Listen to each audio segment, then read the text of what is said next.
How are you? Thank you for being here. I know it's a little weird. We have more consultants here than we have community members. Back in my theater days, when we canceled the show, we have more actors than audience, but we're going to do it, and just for you. So I'm very excited. Hello, I'm Carrie Upton. I'm the Chief Operations Officer, and this is our review of the draft environmental impact report for the grant campus plan. So we're putting all of that together, and we're going to go through that. As I said, we have a couple of things to do. First, our principal will come and speak to us, and then we'll do the master plan and historic resources, the CEQA, California Environmental Quality Act, CEQA compliance, and then take some questions and move our way through this process. So, Mr. Christian, would you like to come up? I mean, that's my intro, and now it's your turn. Tell us the why. Why do we need to do more Hello, community members. Thank you for showing up. We appreciate it. It's so interesting that we do have more consultants and more people, but it typically is like this, except for when we had last year. We were talking about our bungalow situation. We had some great interest in that, and that's been a very successful project under schedule. Is that how we say it? On schedule? Before schedule? Ahead of schedule. Ahead of schedule. It's been a very long day, week, year. So that project has been pretty successful. It's ahead of schedule. And that was really, the way that we got that done was, first of all, we needed it. But number two, we came together as a community to really talk about what our needs were, how we were going to get that done. So much appreciation goes out to our community, our teachers, and our district staff, everyone that really pulled together, our Board of Education, who approved all of this. And so why am I bringing that up? Because it's a project on this campus that is improving our students' experience at school. What are we doing here now? We're talking about our future projects that have been sort of in development for a little while. We're talking about modernization so that our students have a more modern educational experience that are aligned to our district's educational specifications. We're talking about really kind of replacing old, lovely, but old buildings that have kind of outlived their use. And I think that, as the principal of this school and sort of a community member, even though I don't live here, I pretty much live here. As a community member here, I think that our students, our children deserve the best that we can give them. So I think that most of the people in our community agree with that. It's just a matter of how we get there. So I don't want to. I always tend to run over everybody else's slides because I talk, but and I definitely don't want to run over yours. So I won't even talk about design or anything like that. Okay. So why are we doing this? I told you why. Our students deserve modern facilities. There are a lot of reasons why you would want to improve the school in your neighborhood. Can anybody think of one? Here comes the teacher vote. What's one reason you would want to improve your school? Property value goes up. Property values. They typically would go up, right, if done well. Why else? Better educational facilities for your students. That's a great reason too. There's a big one for me. For you too, I know, as an architect. Aesthetics, right? The aesthetics of your community as well. So I think that what we're doing right now is we're designing, I'm not getting into the design, but I think what we're doing is we're designing very functional. I have one. Oh yeah. It helps build community. Helps build community. Absolutely. And makes connection of community in a bigger way. It does. Because this is going to be a process and we're going to have to work together on getting this thing done.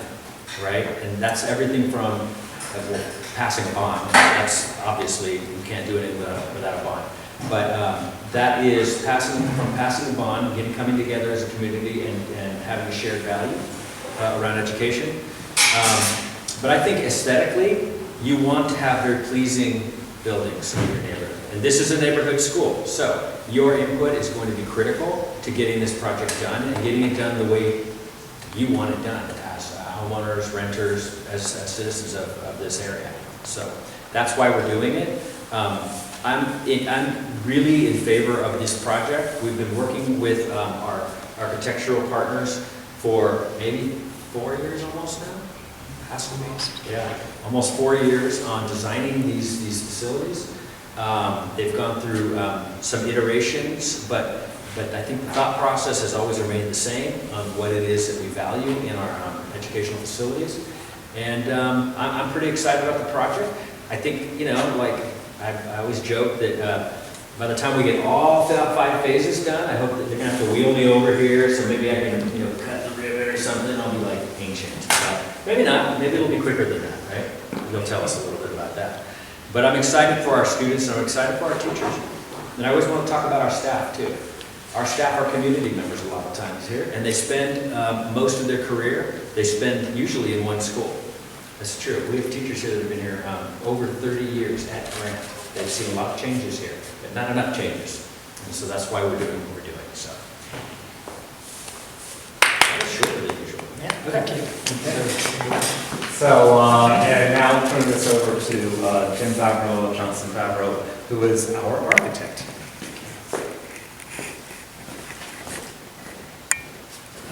I'm going to speak briskly, briefly as possible, in respect for your time, but feel free to interrupt me or ask questions.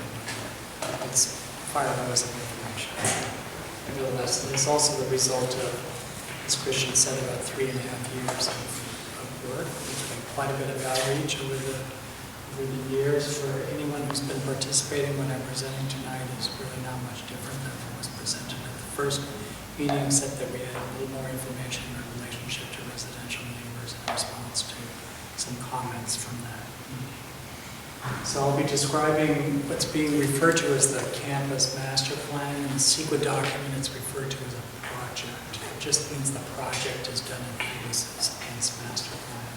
So it consists of 2 new classroom buildings, a 1-story classroom building near the center of campus, a 2-story classroom building along the west side of campus, and then a variety of renovations at the heart of campus and redeveloping the south area of campus. I'll go through them one by one. Beginning with phase 1, which is 3 renovation projects: the library, the central garden, and relocating early education classrooms from the back of campus to the Pearl Street side of campus. The blue outline is what's now being referred to as the historic district of campus. That is not to be messed with in the future and will be preserved to the maximum extent possible. So the 3 projects that I just mentioned are these: the library renovation, central garden renovation, and moving early education to the front from Pearl Street. Library renovation consists of essentially taking over what's the existing library there along the alley and expanding it into underutilized spaces. There's a kind of old school computer lab there and some skills rooms and whatnot that can be relocated and commandeered for expansion of the library to become more in line with what the education specifications are stating for 21st century library facilities for Santa Monica's elementary schools. We'll be adding a little bit, they're shown in purple, but for the most part, back of the house will remain as is, and it's really just expanding children's areas of the library. And one of the important things about this concept was to open up the library to open space on just about all sides of it. So there's a courtyard at the center of it, and then it opens east, west, and south towards the multi-purpose room, and south to the historic central garden to the west, and even an outdoor classroom space there along the alley in the east. So very quickly, this is how it lays out. The existing library is essentially right here. It will become a makerspace. Other functions of the library will move out to the other wing facing to the central garden there to the west. Circulation desk at the heart of the facility. This is as you're entering from the central garden into the library space, looking across through the courtyard towards the alley. Early education area on the left, looking from the elementary reading room into the early education room where there's story time for the youngest of the children. There's a study counter, if you will, adjacent to the elementary school. Reading room collections on the left, circulation desk beyond. We're now looking, NPRs to our back, we're looking into the foyer towards this room here, the auditorium. And to the right is the makerspace, which looks out onto their outdoor classroom space. Will be secluded from the alley with 8-foot-tall landscape wall. The next project is rehabilitation of the central garden. It's a pretty interesting space. It turns out the school is actually built around it. The tree there in the center of the campus predates the actual founding of the school. There's some oddities. At some point, some bench was added along the south side of the garden, essentially cut students off from being able to actually use the garden on a daily basis. These are the trees that were there before founding of the school. The library will be beyond in that picture. Pretty amazing trees that we'll make every effort to preserve.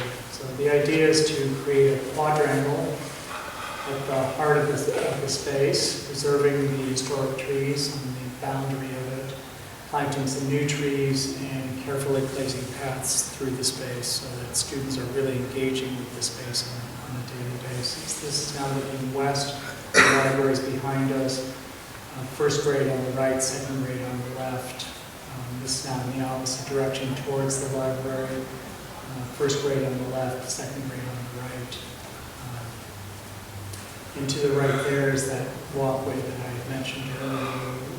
Remove that built-in concrete bench and place movable benches so that, again, students can enjoy the space on a daily basis. And it will essentially become an outdoor classroom for use by the school. The third project is to take the classrooms along Pearl Street, 4 of them that are existing, and transform them into 3 early education classrooms.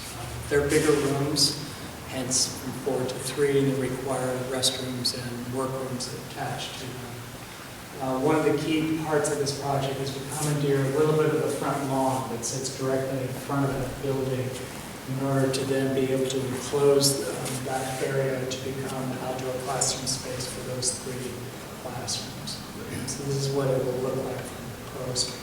The school entrance is just off the image to the left. And the outdoor classroom space with the 3 classrooms that we have onto it.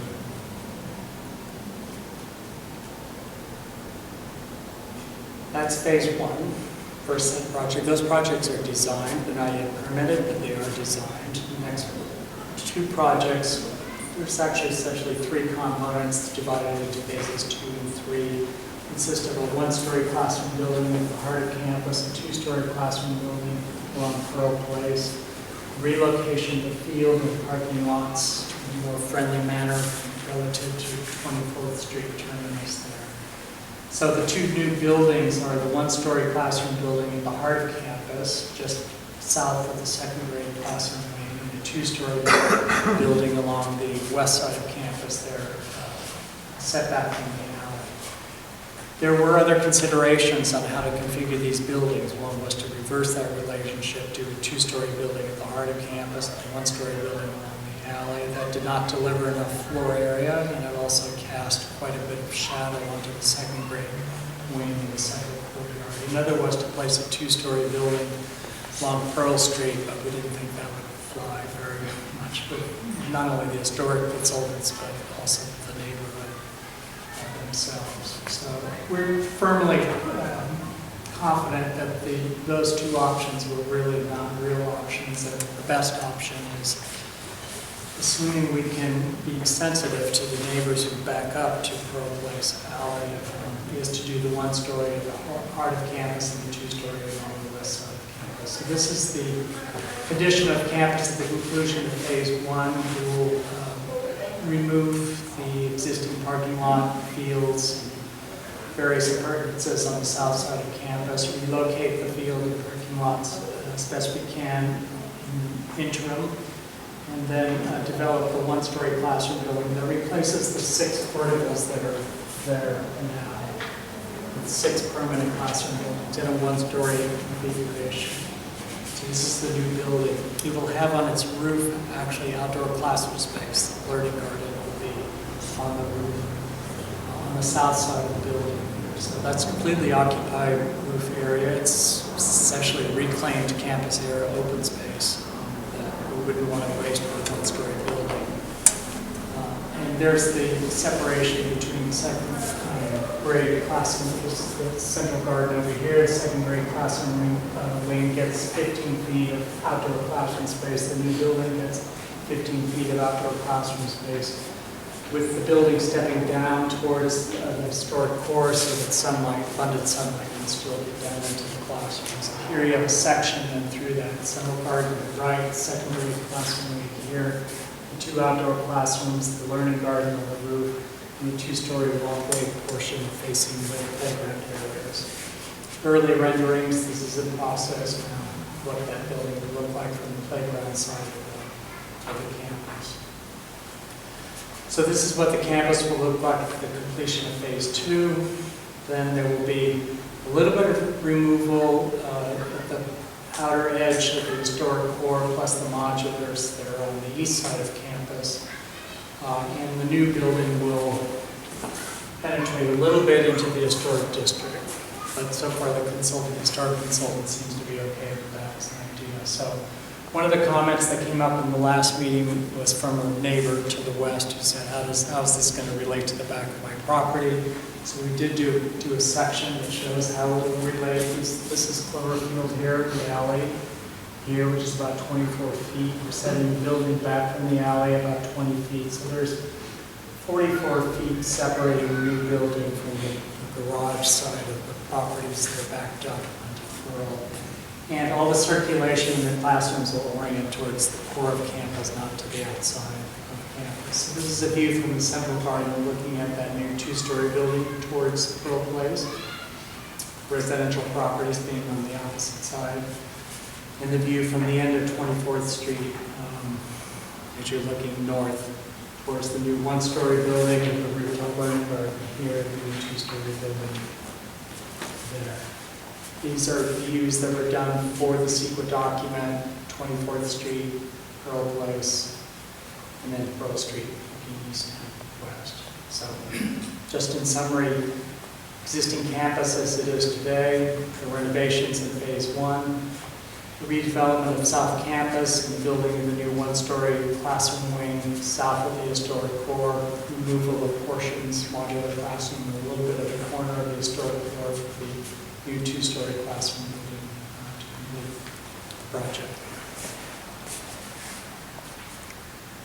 Can you go back to the image of the one-story, just trying to understand Which image? the height of it?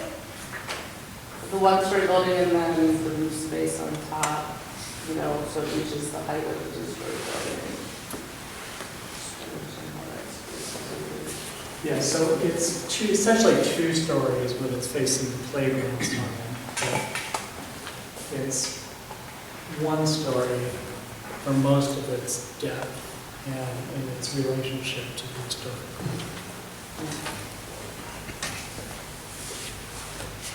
I'm so sorry, I got a little late. What's the timeline on this?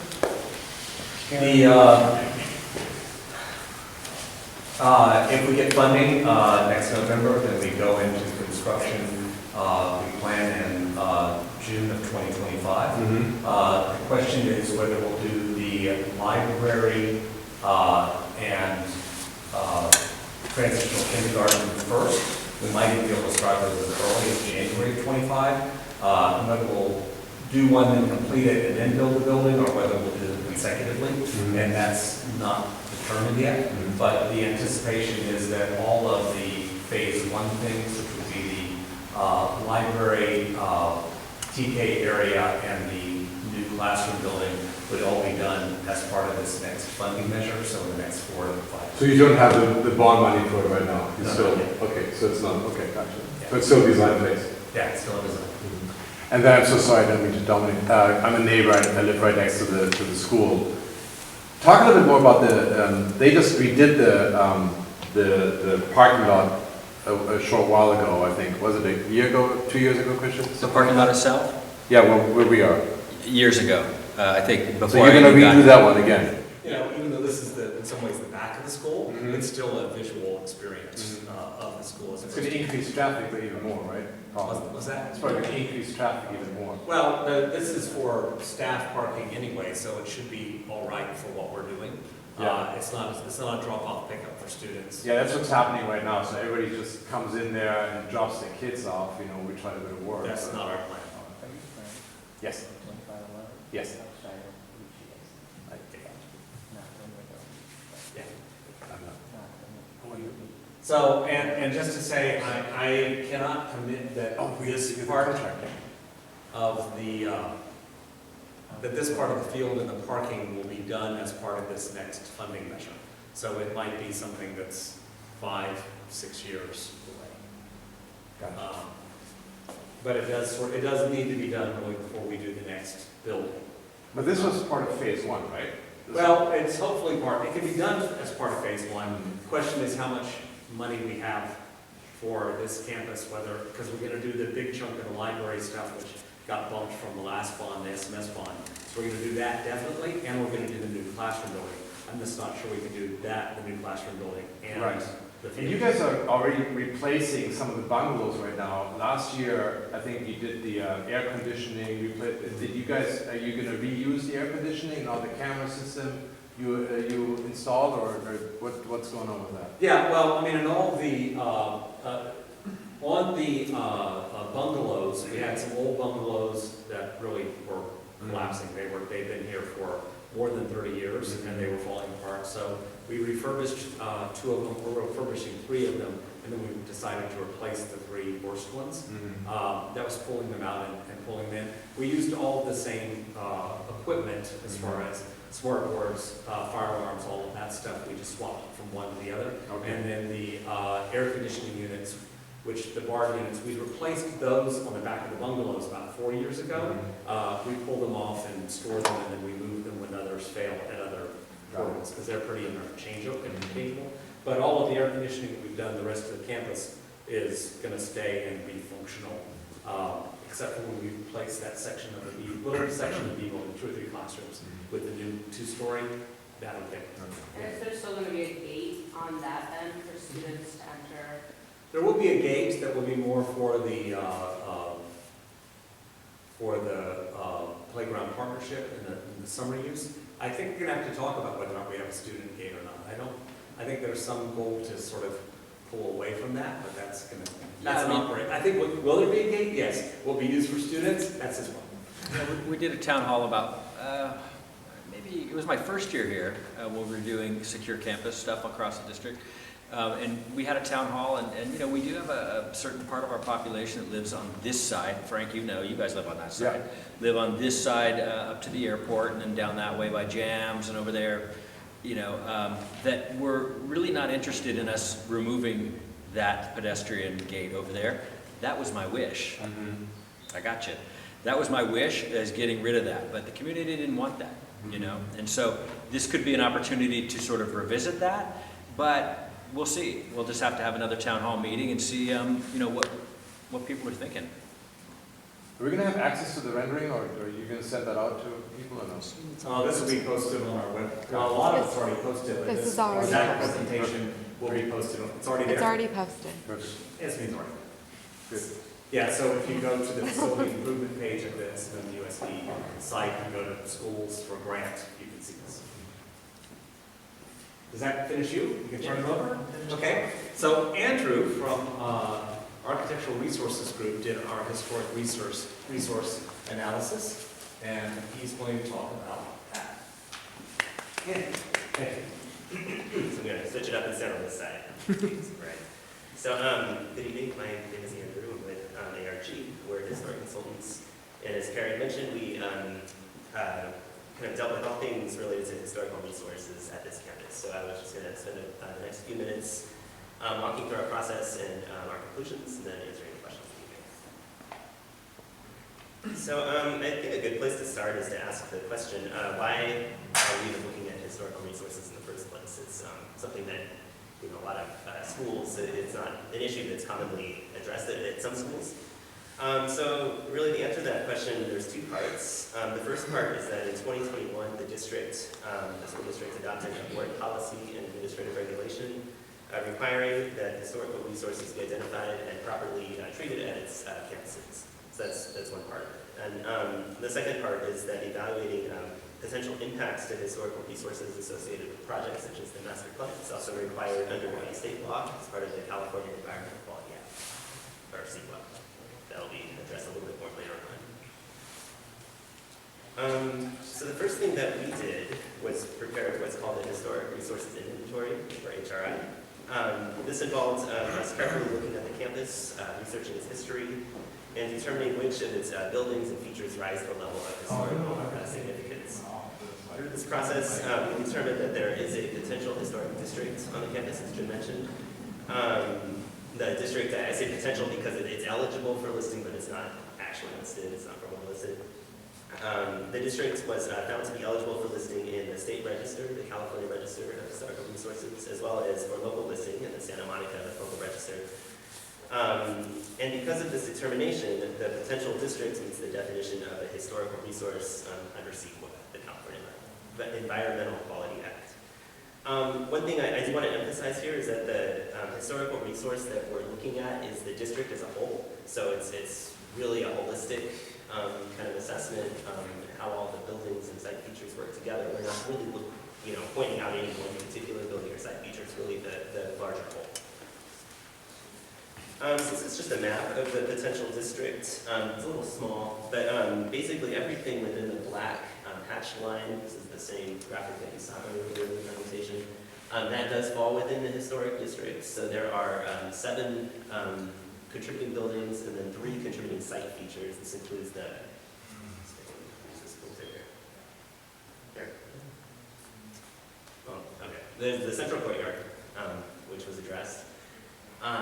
The breezeways, there's a series of covered breezeways connecting the buildings, and then finally at the front of the campus as you're approaching from Pearl, there's kind of a very formal kind of, we call it forecourt. It's basically the sidewalk and a flagpole that really gives this formal entrance to the campus.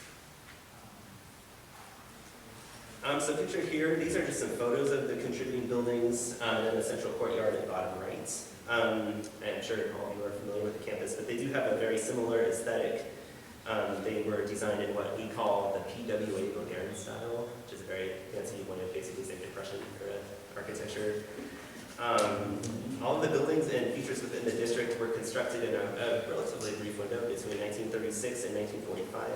And they were designed by some notable local architects, including the firm of Parkinson and a man named Joe Estep. And Parkinson and Estep sometimes worked in collaboration. They designed Santa Monica City Hall, which is kind of cool and kind of similar age to this campus. Okay, so that was the HRI. Once the HRI was completed and we knew what we were dealing with on the campus in terms of historical resources, we moved on to our second phase of work and prepared what is called a historical resources impact analysis. Essentially, this is just a report that looks at a proposed project under CEQA, which in this case is the master plan, and evaluates whether implementation of that project would adversely impact historical resources. This can get a little jargony and overly technical, but essentially what a project results in what's called a substantial adverse change if the extent of modifications to the historical resource is so substantial that when the project is completed, that historical resource would no longer be influential. So that's kind of the threshold we're dealing with. And again, here at Grant, the historical resource is the district as a whole, not any one individual building. So that's really the question that drove our analysis here. The potential district is eligible right now as we speak. Will it still be eligible for designation after 5 phases of the project, all the components of the project have been completed? That's our guiding question. So we looked at a number of things. We looked at the entire project. We worked closely with district staff, and the design team met with constituents, including the Santa Monica Conservancy, who has an interest in historical issues. We looked at a number of things. So first, we evaluated whether the alterations described in Jim's presentation, whether any of those associated with the project would have an adverse effect on the district. And the short answer to that is no, they won't. And I'll explain a little bit why. So as Jim mentioned, much of the proposed work would either be confined to interior spaces, which do not have historic features, it's all exterior, or they would take place in areas outside the district, including kind of the southern portion of campus. There would be a lot of interventions there, which are not within the historic district. There would be some exterior alterations within the district, but the district and the design team have worked hard to make sure that these alterations would be visually compatible with the appearance and the aesthetics of the historic campus. A really good example of this are some of the interventions that are being made to Building G, which faces the courtyard. There would be some new window and door openings inserted into the building, but they have been designed in such a way that's very compatible with kind of the PWA Bavarian aesthetic. So second, we looked at whether demolition or new construction associated with the projects would have an adverse effect on the district. And once again, the answer to that question is no. In order to achieve the goals of the master plan, one building within the district, Building B, which frames the west side of the central courtyard, would need to come down. It would be replaced with a larger two-story building. But again, we looked at this not through the lens of any one building, rather through the lens of the district as a whole.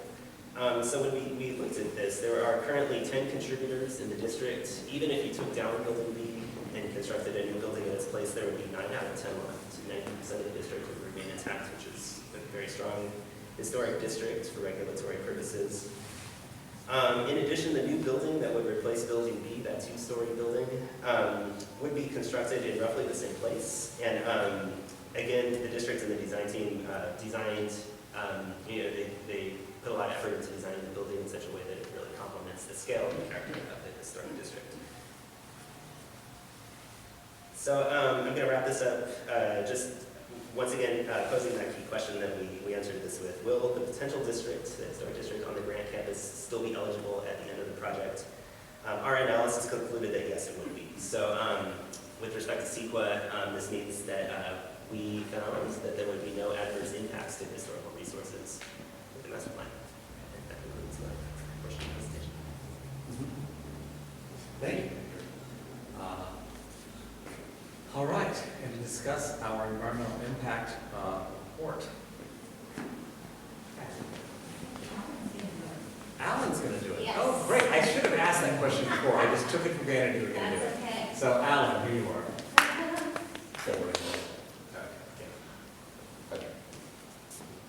I'm Alan Estrada. I'm here to speak on the primary purpose of tonight's meeting, which is the findings of the draft EIR. Just a quick reintroduction. We have the district here, Johnson Favreau, which you guys heard from already, our ARG, and as I said, I'm Alan Estrada, representing Laceworks.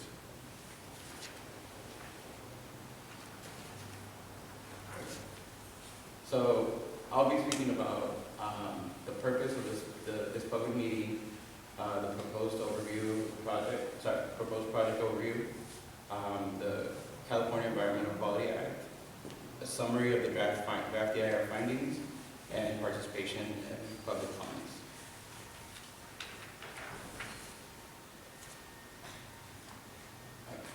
So the purpose of tonight's meeting, so in compliance with CEQA, the district evaluated the environmental impacts of the proposed project, which we will convey to the public tonight.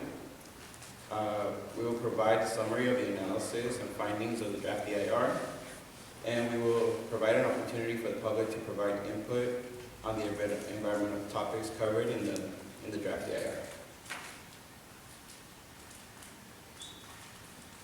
The focus of this meeting is to discuss the contents of the draft EIR.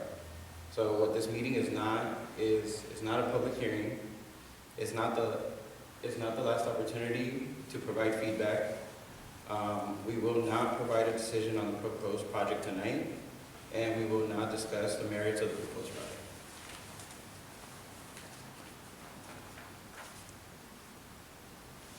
Okay.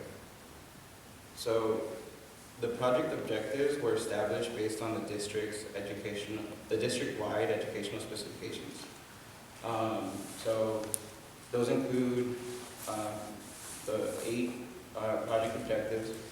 include providing properly sized learning environments, advancing educational facilities to support modern learning and future enrollment, improving learning facilities on campus, providing enhanced and modern support spaces, providing safe student circulation on campus, reorganizing open spaces, providing a safe and secure campus, and maintaining the existing student capacity.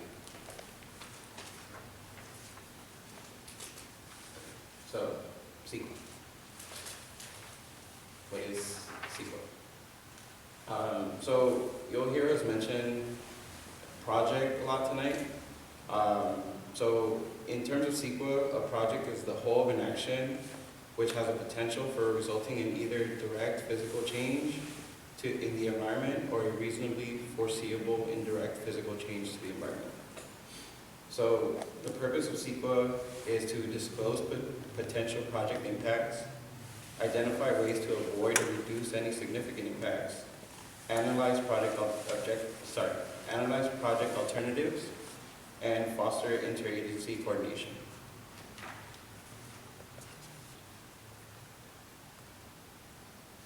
So an overview of the CEQA process that has been conducted for this project began last year when the district began preparing an initial study for the project to identify any potentially significant impacts that could be covered in the EIR. The notice of preparation and the initial study were released for a 30-day public review on January 30th and included a public scoping meeting which happened in February of this year.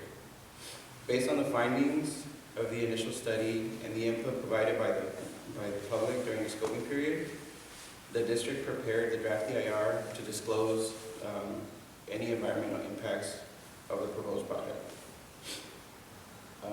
The draft EIR was published for public review on October 30th for 45 days, which will end on December 13th. And the public review period includes tonight's meeting. So based on the comments during the public review period, the district will prepare a final EIR, which will include responses to all provided comments. All of this will be given to the district's Board of Education to allow them to have all the necessary information to decide whether or not they will approve the project. If the project is approved by the school Board of Education, a notice of determination will be issued by the district.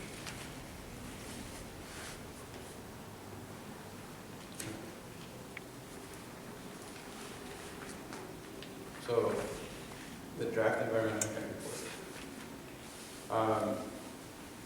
The purpose of the EIR is to inform the lead agency, the public, and any other decision makers on the environmental effects of the project. It provides quantitative and qualitative analysis for each environmental topic to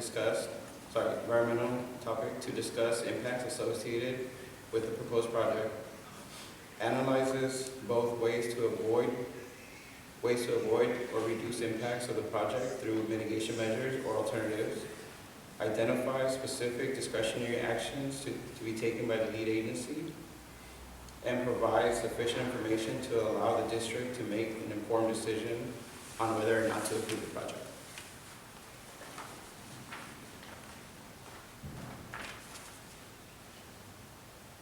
Okay, so as I mentioned, an initial study was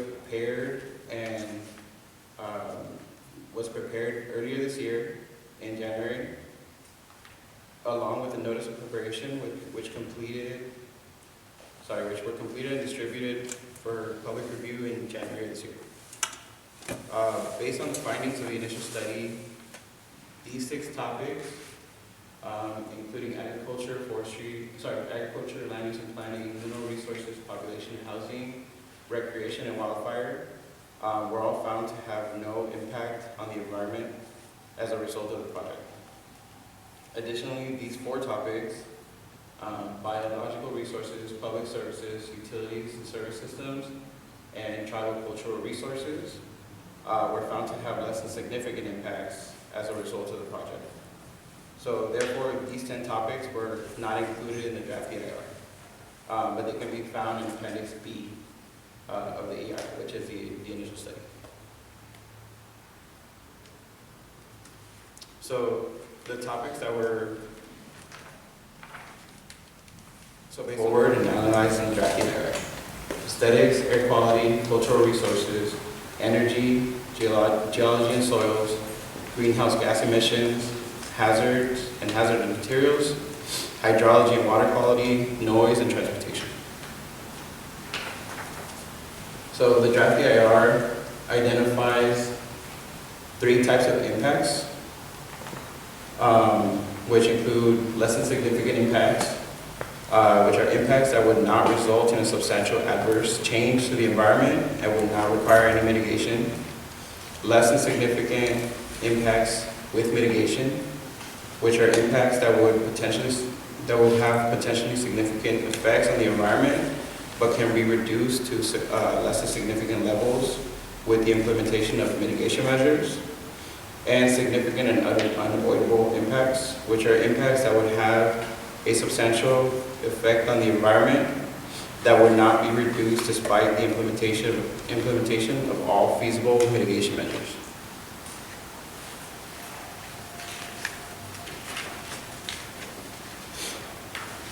So according to the analysis and the findings of the draft EIR, these topics would be considered to have less than significant impact as a result of the project. So aesthetics, air quality, cultural resources, which includes historical resources, as Andrew described. The proposed project would not have any significant impact on the identified historic district. Energy, greenhouse gas emissions, hazardous materials, hydrology and water quality, noise, operational impacts, and transportation, which include conflicts with policies and vehicle miles traveled.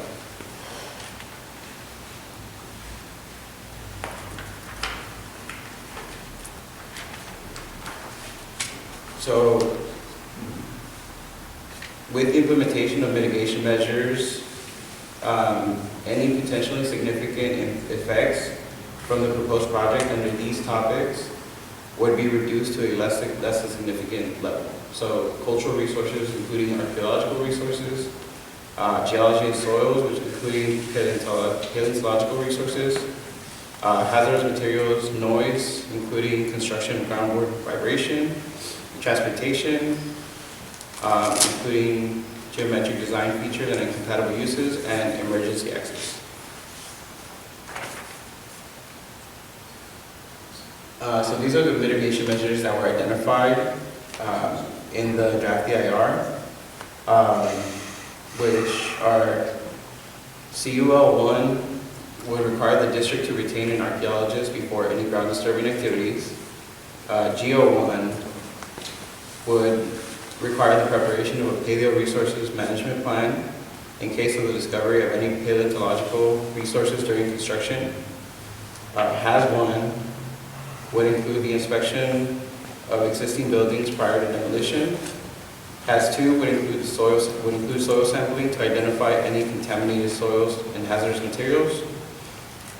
N1 would require the preparation of a construction noise control plan, and N2 would require the reduction of groundwater vibration to protect historic buildings on campus, and T1 would require the preparation of a construction management plan, which would include a temporary traffic control plan. So there was one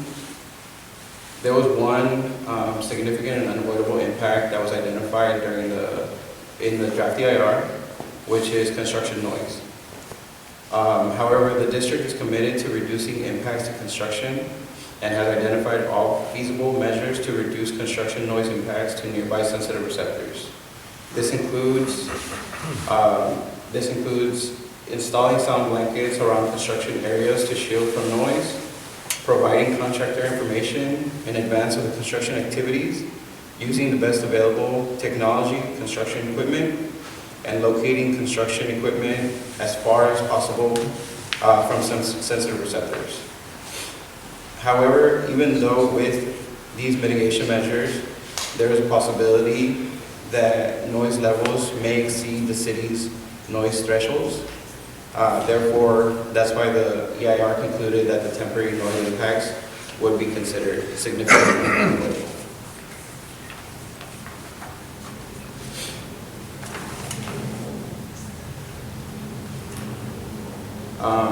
So alternatives per the CEQA guidelines, the district analyzed 3 project alternatives, which included the no project alternative, the alternative number 2, which would be a 1-story building along Pearl Place, and alternative number 3, which would be an alternate location on Pearl Street.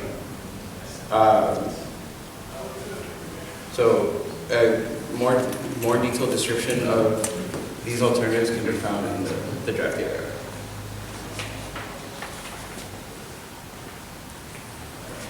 So opportunities for public participation.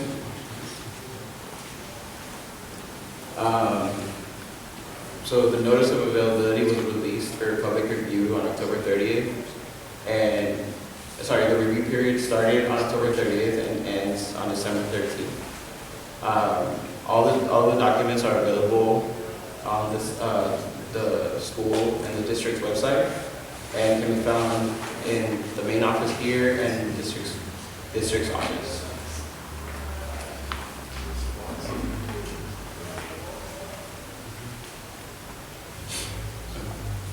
So public comments can be provided up until the end of the public review period.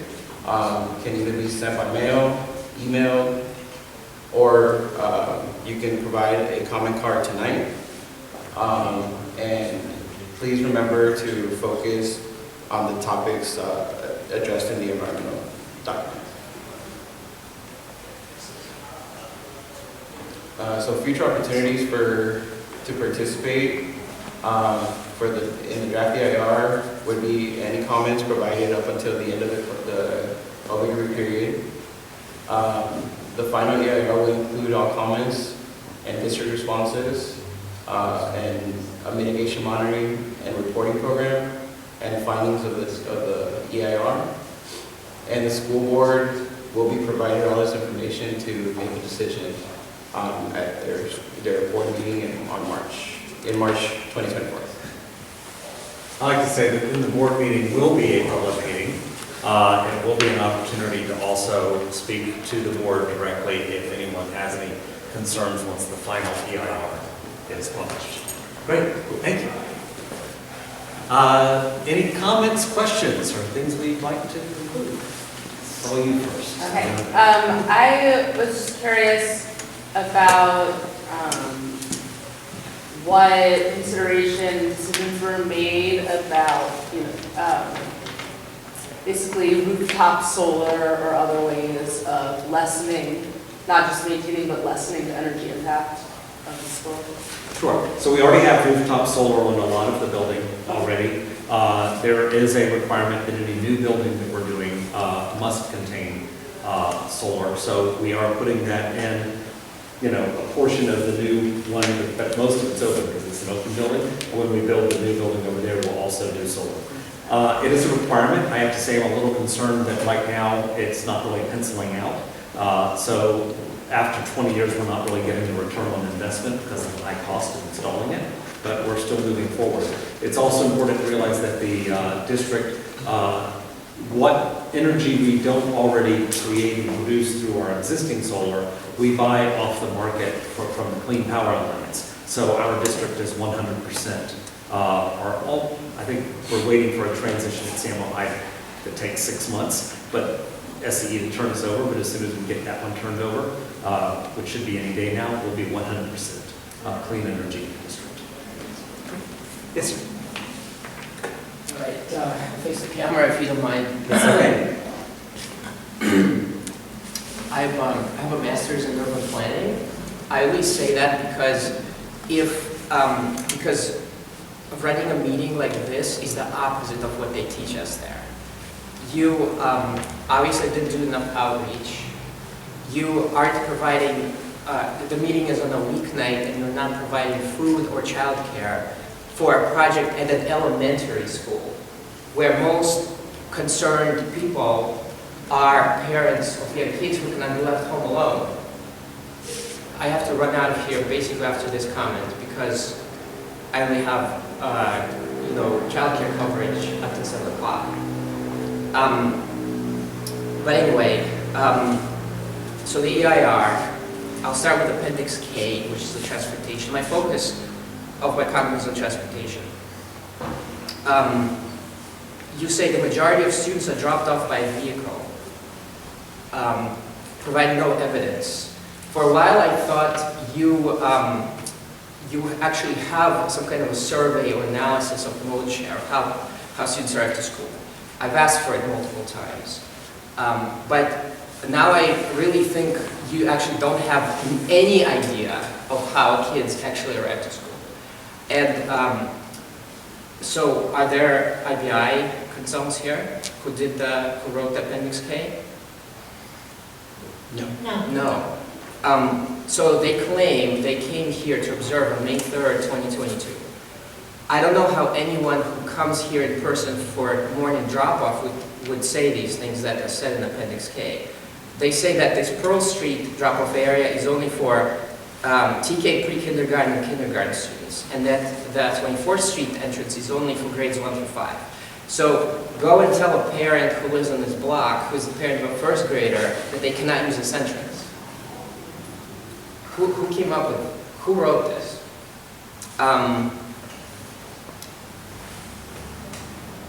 You say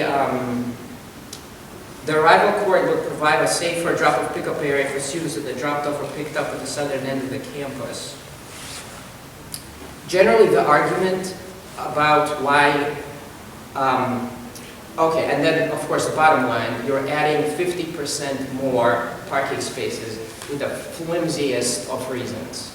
And you're saying these 32 extra parking spaces are not going to cause additional traffic, additional pollution, additional VMT, additional greenhouse gas emissions. In what reality is that? You're also saying, so the letter you sent to all the parents announcing the EIR release says you're adding 12 new classrooms, net 12 new classrooms. So you're expanding the campus by 12 classrooms. You're saying this will not increase student capacity. So this is a little bit in the weeds, but the VMT, so to get approval from the city, you're saying you're not meeting the VMT threshold because the city legislation, which I think is poorly written, says it's all about student enrollment. Yes, you're not increasing student enrollment because it's a matter of demographics. But for the purpose of the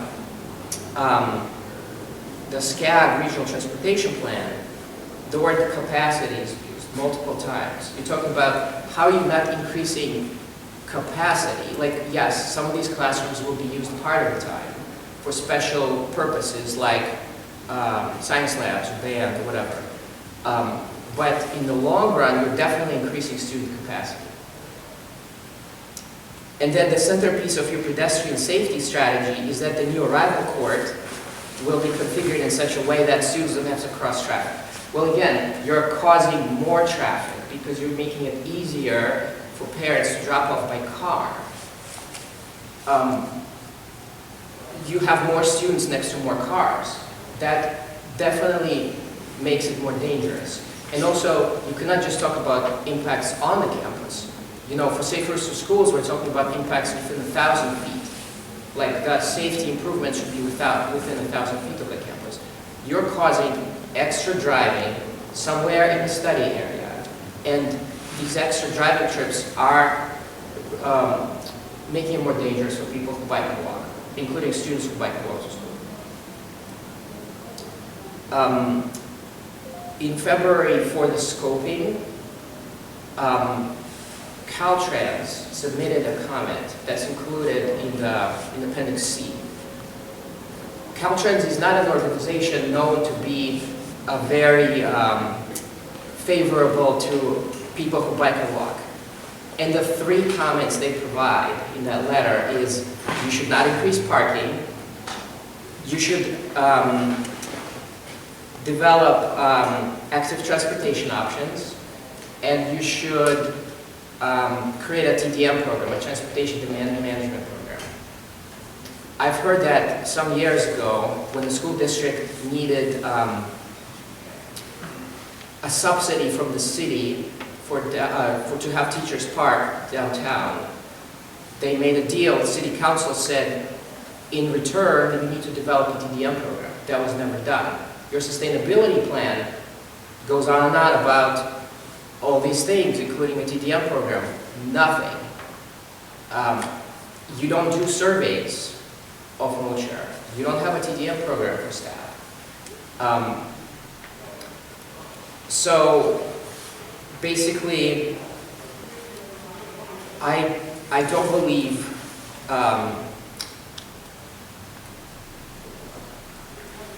you are consistent, the EIR is consistent with the Skagit Regional Transportation Plan.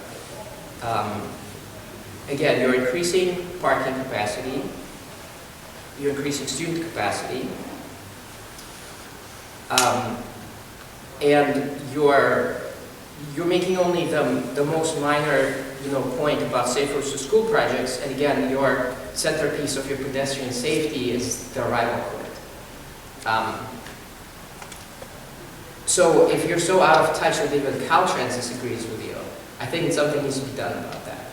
And what my organization, an advocacy group I'm a part of, believes needs to be done, and we have mentioned this before, and the school administration is on board with this, is to convert this parking lot to an extension of the plaza, a green area, and a cargo bike drop-off.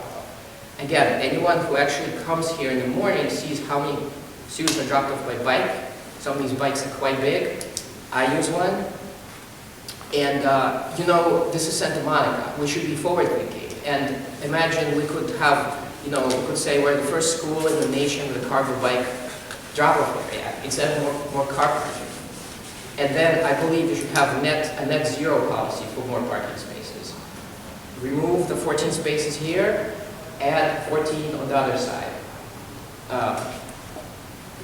Done. Then you won't have a problem with these, VMT increase criteria, you won't have a problem with induced demand, and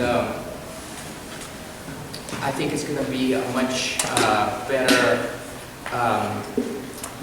much more positive publicity that you actually do something, sustainable and environmentally friendly, as opposed to just always talking about it.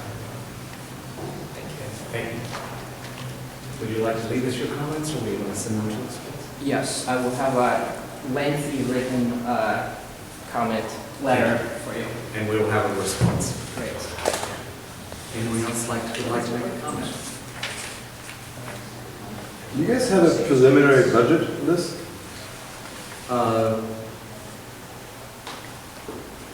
Yes, but I would not, I don't have that right off the top of my head. But Just yes. a ballpark?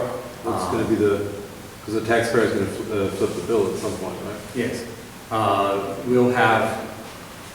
We're working up the full details of what might go into the next bond measure, which will be on the ballot in November. And we're working right now with our estimator and our architects and everyone to get really good prices of what those estimates are. And so we'll have that information available before.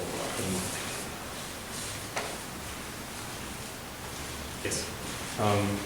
I had some comments I was going to say, but he kind of just covered them.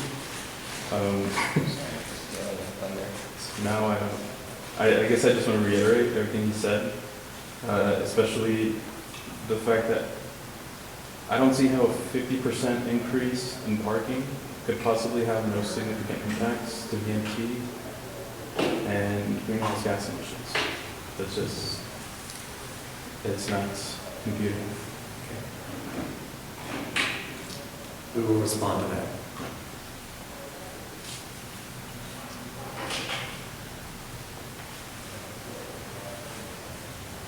Anyone else have a comment? It's really the four of us. I listen to these other folks all the time.